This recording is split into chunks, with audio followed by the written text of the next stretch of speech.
Welcome back to another video lecture. Sa previous video natin, we discussed impairment of individual asset.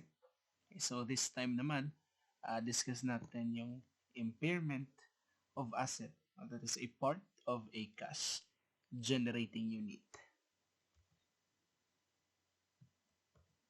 Okay, so a cash generating unit is the smallest identifiable group of asset that generate cash inflow from continuing use.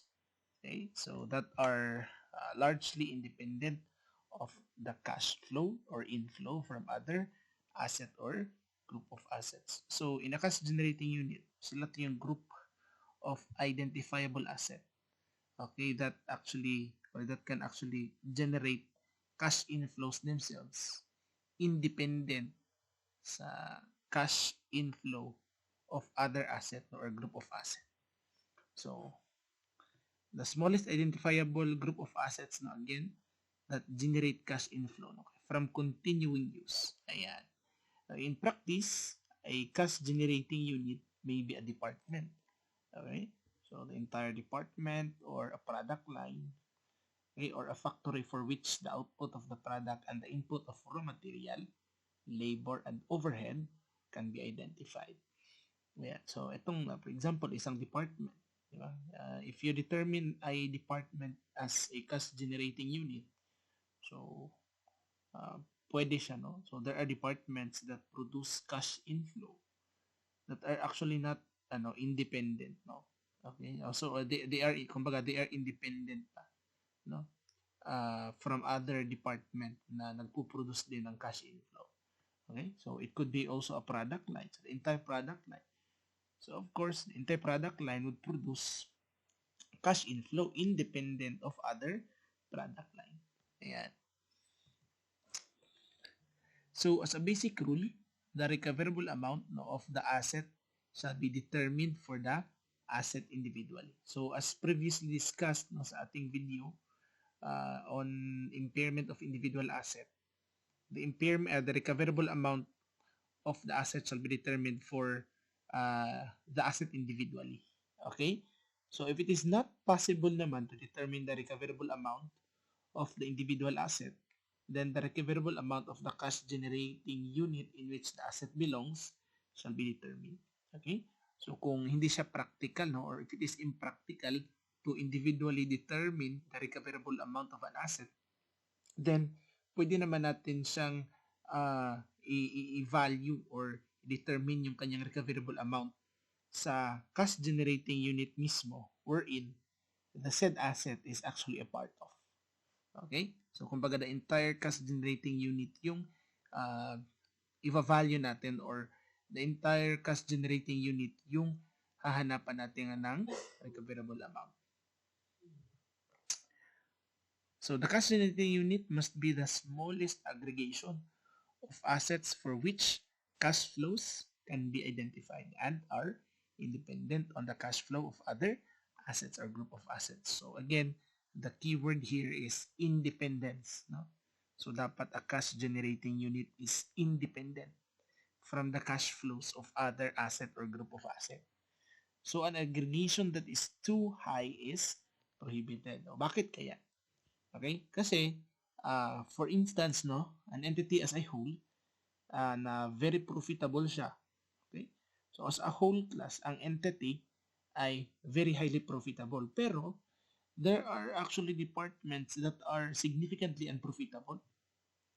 Okay? Kaya lang, siguro may mga department din na super profitable. So, when you look at the business as a whole, parang hindi mo na siya nakikita or hindi mo na nanonotice yung other departments that are actually significantly unprofitable.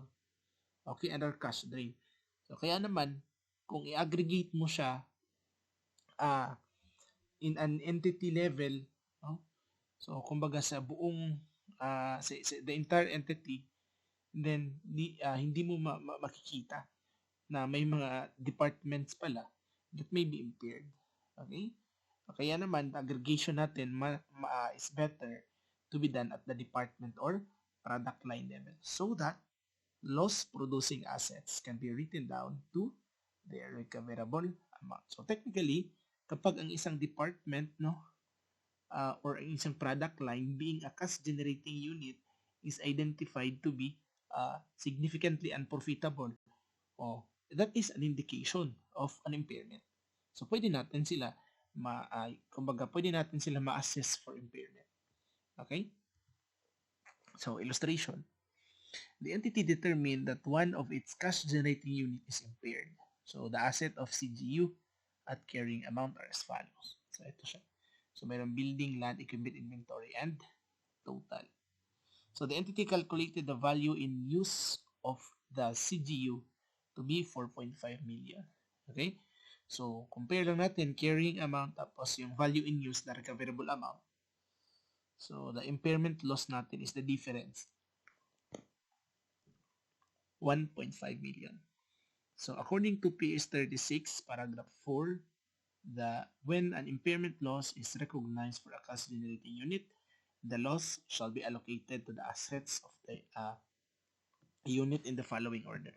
First is to goodwill, if there is any goodwill. The second one is to all other non-cash assets of the unit pro rata based on their carrying amount. So, alam naman natin, di ba, ng isang cash generating unit are composed of different assets with different carrying amounts. So, in-aggregate, ito na yung sinasabi natin na aggregation. No? So, kapag in-aggregate natin sila, kumaga, they are one unit, one cash generating unit. So, yung recoverable amount nila, which in this case is value in use, is for the whole cash generating unit na yan. Okay? So, hindi siya isa-isa. Hindi natin determine bilang cash generating unit ng building, ng land.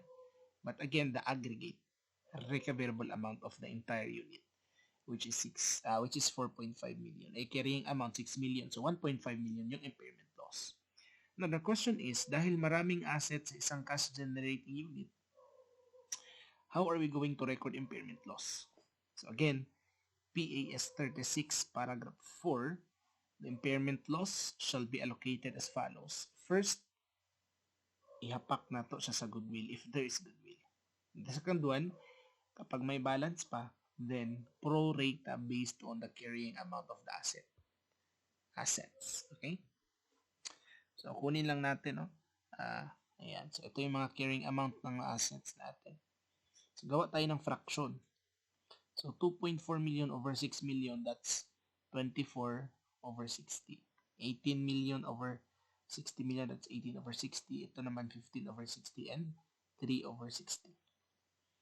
Impairment loss natin is 1.5 million. So, i-multiply natin siya sa ating nakuha na fraction.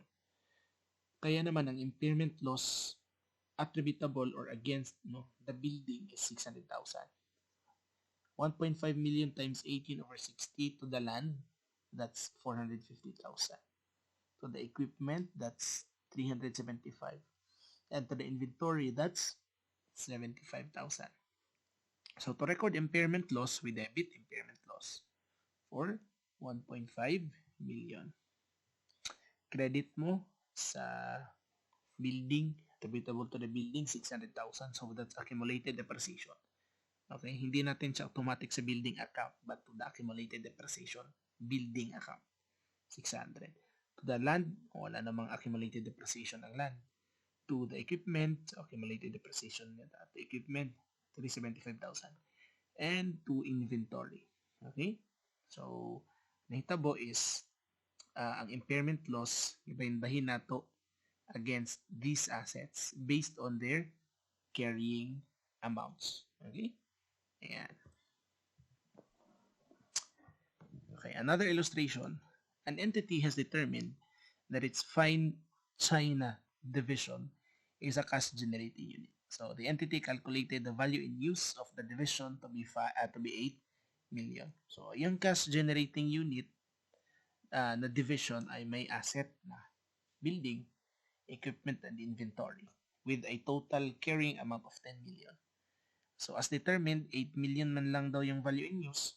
So the impairment loss is 2 million. Okay? Pero sabi dito, additional information, na-determine daw ng entity na yung fair value less cost of disposal ng building ay 4.5 million na. Again, ang carrying amount niya 5 million. Tapos, ang fair value less cost to sell ng building ay 4.5 million. Okay? So, gagamitin natin yan later na information. So, again, as computed, the impairment loss is carrying amount na 10 million minus 8 million na value in use. So, that's 2 million yung impairment loss. So, itong impairment loss na 2 million, it will be allocated among these three assets in the cash generating unit based on their carrying amount. So, gawa tayo ng fraction, no? That's 5 plus 3 plus 2, that's 10. So, the fraction is 5 over 10, 3 over 10, and 2 over 10. Ito. Multiply lang natin sa loss na 2 million. So, ang loss to the building is 1 million. To equipment is 600. 400 naman to inventory. Ayan, that's 2 million. Now, observe that kung ang 1 million, yan yung i-deduct natin. Di ba? Kumbaga, that's the loss to be taken by the building.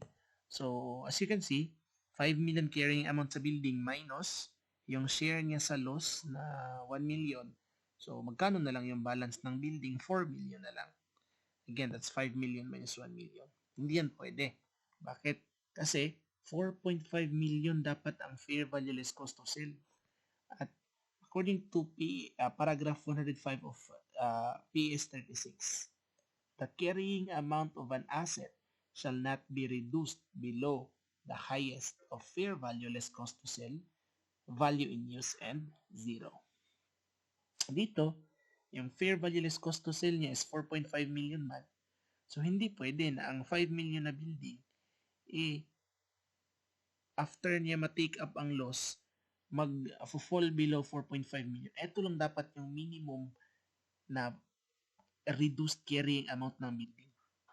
So, anong gagawin natin? May 1 million pa tayo na 1 million dapat yung i-absorb ng building.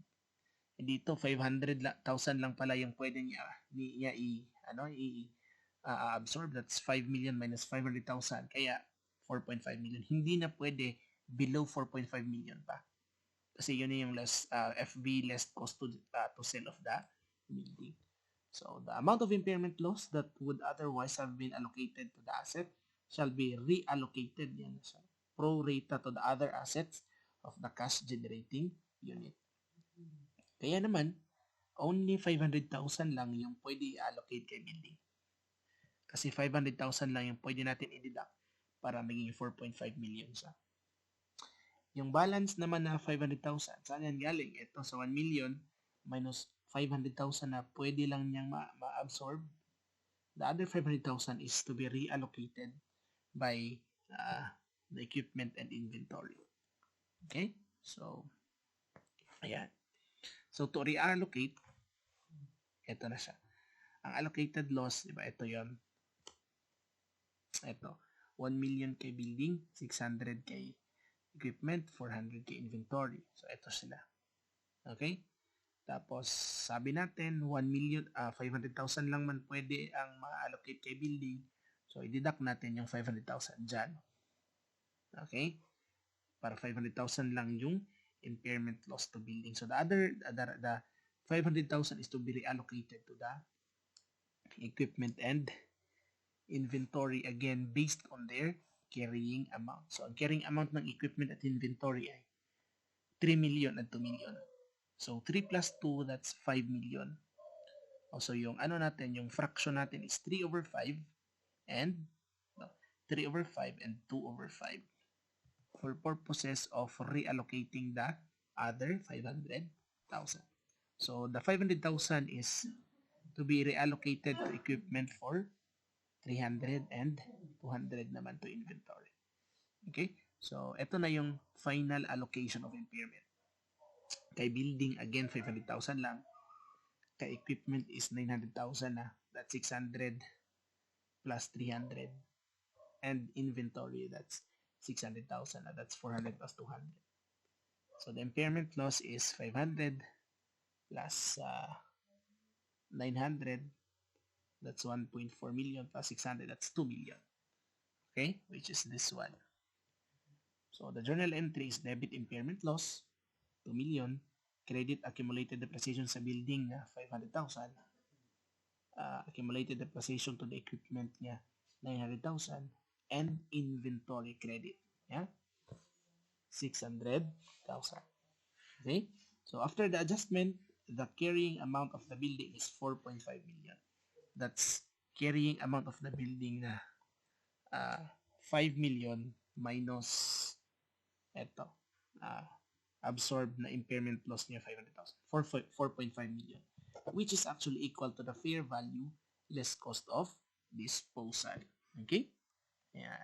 So dapat tandaan natin yan. Pag may binigay na fair value less cost of disposal to uh, an asset, hindi dapat mag-fall below yung carrying amount niya after hindi pwede mag-fall below the fair value less cost of disposal yung carrying amount ng asset after ma-allocate yung impairment loss sa kanya. So cash generating units with goodwill. So in a CGU with goodwill, of course, alam natin that goodwill does not generate cash. Hindi naman nag-generate ng cash yung goodwill, di ba? Okay, independently, no? Not independently from other assets or group of assets. Therefore, the recoverable amount of the goodwill is as an individual asset cannot be determined. So hindi naman talaga natin na-determine yung goodwill yung recoverable amount ng goodwill kasi it cannot be sold. Okay, and it does not generate cash independently.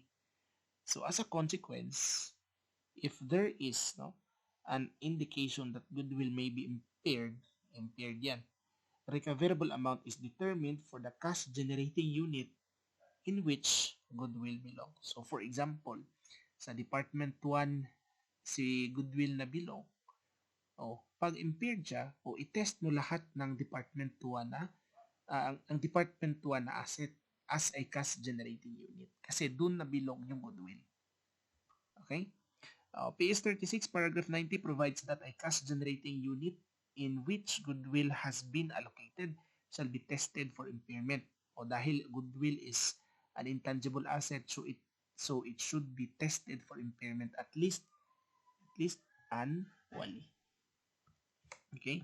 By comparing the carrying amount of the unit, including goodwill, with the recoverable amount. So when you get the carrying amount of the unit, where the goodwill is actually a part of, the carrying amount of which should include the carrying amount of the goodwill. Okay, compare mo siya sa recoverable amount ng unit. So alam na natin yun. Pag mas malaki yung recoverable amount of the unit kesa sa carrying amount ng unit, including the goodwill, then walang impairment. Kapag kabaliktara naman, may impairment. Ganun lang yun. Example tayo dito.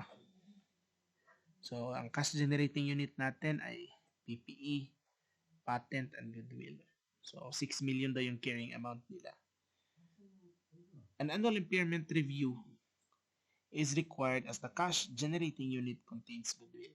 So, the most recent review assessed the value in use of the cash generating unit to be 4.5 million. So, yung carrying amount niya 6 million. The recoverable amount is 4.5 million. Again, yung 6 million, that is inclusive of 1 million na goodwill, 6 million. Minus 4.5 million na value in use. So, mayroon tayong impairment loss na 1.5 million. So, how to allocate? Diba sabi ng PAS 36 na ang impairment loss first to be allocated to goodwill against goodwill. Any remainder will be allocated to the other assets based on their carrying amount. So, ang 1.5 million dyan na impairment loss, kunin muna natin yung applicable kay goodwill na 1 million. 1 million man yung goodwill dito, so applicable to goodwill is 1 million din. 1.5 million ng impairment loss natin, may 500,000 pa. So, ang 500,000 is to be shared by the PPE and the patent based on their carrying amount. That's 3 plus 2. That's 5 million. So, ang fraction is 3 over 5 and 2 over 5. Ayan. Multiplied by the excess impairment loss na 500,000. So, ang share ni PPE is 300. Share naman ni patent is 200,000. So we have here the journal entries, no? Debit impairment loss for 1.5, credit goodwill 1 million, accumulated depreciation for the PPE, that's 300, and patent, no? Patent for 200,000. Yan. Okay, so another illustration. So an entity has a cash generating unit that has been experiencing significant losses in prior years. So there is objective indication that such cash generating unit is impaired.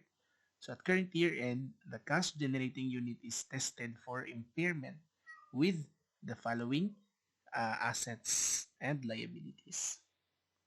So may cash, accounts receivable, inventory, land, PPE, accumulated depreciation of PPE, goodwill, accounts payable, and accrued liabilities.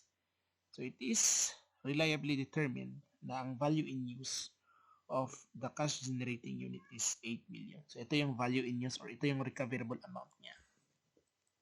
Now let's compute for the impairment loss. So kunin lang natin yung carrying amount ng CGU. We have cash, we have accounts receivable, we have inventory, we have land, we have PPE, net or less accumulated depreciation. Tapos may goodwill na 1 million. Ito yun. So ito yung carrying amount ng CGU natin. Remember na to determine the carrying amount of the CGU, you should not include the liabilities. May explanation tayo dyan later. Ayan. So ito yung carrying amount ng CGU, that's 12 million. As determined, the value in use is 8 million. So 12 minus 8, that's 4 million impairment loss. Remember na meron tayong goodwill na 1 million. So applicable to goodwill is 1 million. So meron pa tayong applicable to other non-cash asset na 3 million. Okay? So the remaining impairment loss of 3 million is allocated to other non-cash assets based on carrying amount. Okay? So ang impairment loss class, hindi pwede may share si cash. Bakit? Kasi ang pwede lang na mag-share sa impairment loss ay ang mga non-cash asset. So pwede kayo di man na ma-impair ang cash. Dili na ma-impair ang cash. Ang ma-impair lang ang mga non-cash asset. Si ano lang, si AR, inventory, land, PPE, and goodwill. Okay? So sila lang ang gubahin. So since naanay share si goodwill, the entire amount na 1 million, magbahin-bahin na lang sa 3 million is accounts receivable, si inventory, si land, and si PPE. So ito lang mga carrying amounts nila, no? Based dito. Tapos si PPE is net 6.5 minus 3. Net 3.5. Ayan. So ito yung share nila sa loss, sa impairment loss. 600 kay accounts receivable, 900 kay inventory, 450 kay land, and 1,050,000 kay property, plant, and equipment. So ito na yung entry natin. So debit natin impairment loss for 4 million. This one. To goodwill, that's 1 million. To accounts receivable, 600,000. Ito yun, no? To inventory, that 900. Land, 450. And accumulated depreciation for the PPE, that's 1,050,000. Okay? So that's it. Again ha, walay labot si cash sa impairment loss, only the non-cash asset. And in determining the carrying amount of the cash generating unit, walay labot ang liabilities, only the assets including cash and including goodwill. Ang walabot lang kaning liabilities lang yun. Ayan. So the carrying amount of CGU does not include liabilities. Bakit? So PS 36, paragraph 76 provides that the carrying amount of a cash generating unit includes the carrying amount of only those assets that can be attributed directly or allocated on a reasonable and consistent basis to the cash generating unit and can generate the future cash inflows used in determining the value in use of the cash generating unit. Paragraph 76 further provides that carrying amount of the cash generating unit does not include the carrying amount of any recognized liability. So sabi yan ng paragraph 76 of PAS 36, unless the recoverable amount of the cash generating unit cannot be determined without consideration of this liability. So the reason is stated in paragraph 43 of PS 36, which mandates that to avoid double counting, estimates of future cash flows do not include cash outflows that relate to obligations or that have been recognized as liabilities by the cash generating unit, such as payable and provisions. I remember na yung total asset natin sa accounting equation natin, ang total asset natin is equal to liabilities plus owner's equity. So meaning, ang liabilities natin included na siya sa asset, ang equity natin included na siya sa asset. So for purposes of determining the carrying amount of the cash generating unit, para ma-avoid natin ang double counting, we should not include the liabilities in determining the carrying amount of the cash generating unit, only the asset. Only the asset carrying amounts. Okay? Yeah. So corporate assets. So corporate assets are assets that are other than goodwill that contribute to the future cash flows of both the cash generating unit and the review and other cash generating units. So corporate assets are group or divisional assets such as head office building, EDP, equipment, or a research center. So essentially, corporate assets are assets that do not generate cash inflows independently from other assets. So meaning class, if it does not generate independently cash inflows, pasabot, it generate cash inflows dependently from other assets. So the recoverable amount of an individual corporate asset cannot be determined unless management has decided to dispose of the asset. Okay? So dahil dependent sila, yung cash inflow nila is dependent sa cash inflow of other asset or dependent sa cash flow of other asset or group of asset, then hindi natin ma-determine yung recoverable amount nila. Kasi wala man tayo value in use, di ba? Unless ibaligya na to ang asset. Okay? So, pasabot, ibalaan lang nato ang recoverable amount sa corporate asset kung ibaligya na nato sila. Okay? To determine their fair value. Again, wala silang value in use because they do not generate independent cash flows naman, no? Yeah. So, as a consequence, if there is an indication that a corporate asset may be impaired, the recoverable amount of the cash generating unit to which the corporate asset belongs is determined and compared with the carrying amount of the cash generating unit. So para lang siyang goodwill. Okay, because goodwill does not generate independent cash flows. So we cannot determine the recoverable amount of the goodwill.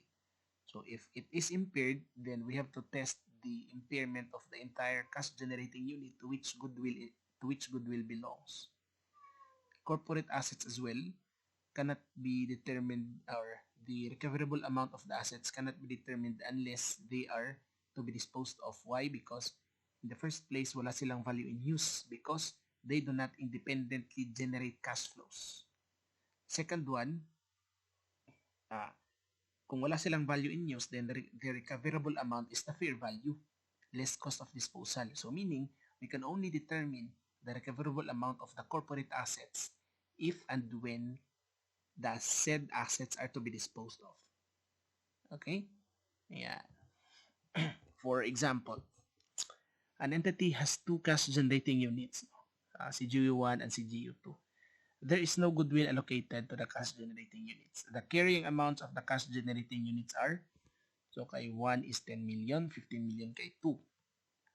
So the entity has an office building that has not been included in the carrying amount of the cash generating unit, and can be allocated to the units on the basis of their carrying amount.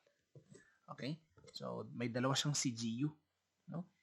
Of course, alam natin ang CGU1, dahil CGU siya, dahil cash generating unit siya, so, nakakapag-produce siya ng cash on its own. Si CGU2 din. Pero may office building. So, si office building yung tinatawag dito na corporate asset. Okay? Yung carrying amount niya is to be allocated by the dalawang CGU, by CGU1 and CGU2 based on their carrying amount. So, the office building has a carrying amount of 5 million. So, technically, the office building does not generate cash flow independently kasi corporate asset siya.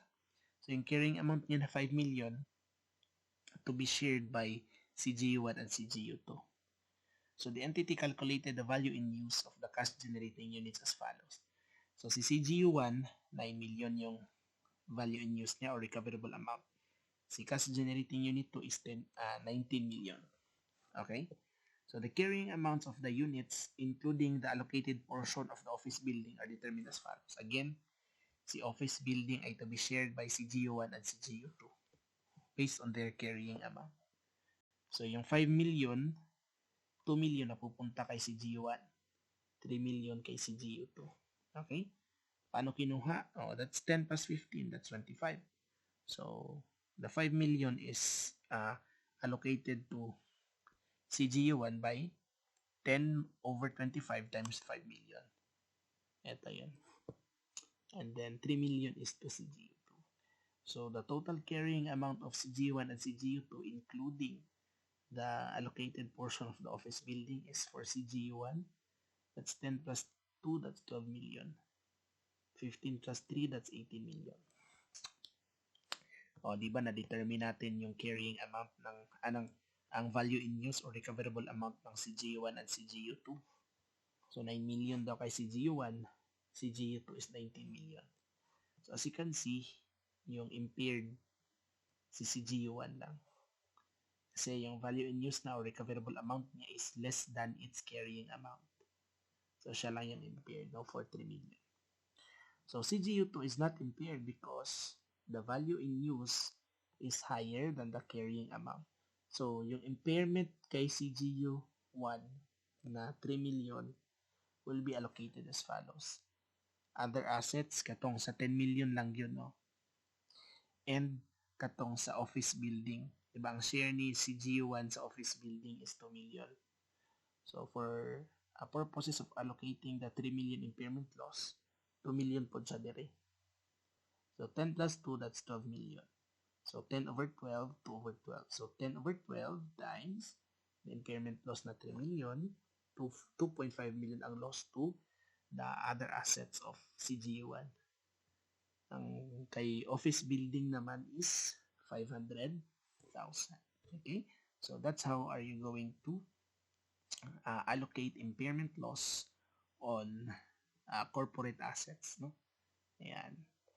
So, impairment loss on cash generating unit. Okay?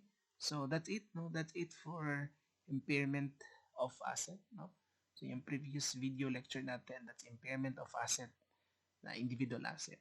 Ito naman, impairment of asset cash generating unit. Okay? So, that's it. Thank you for watching.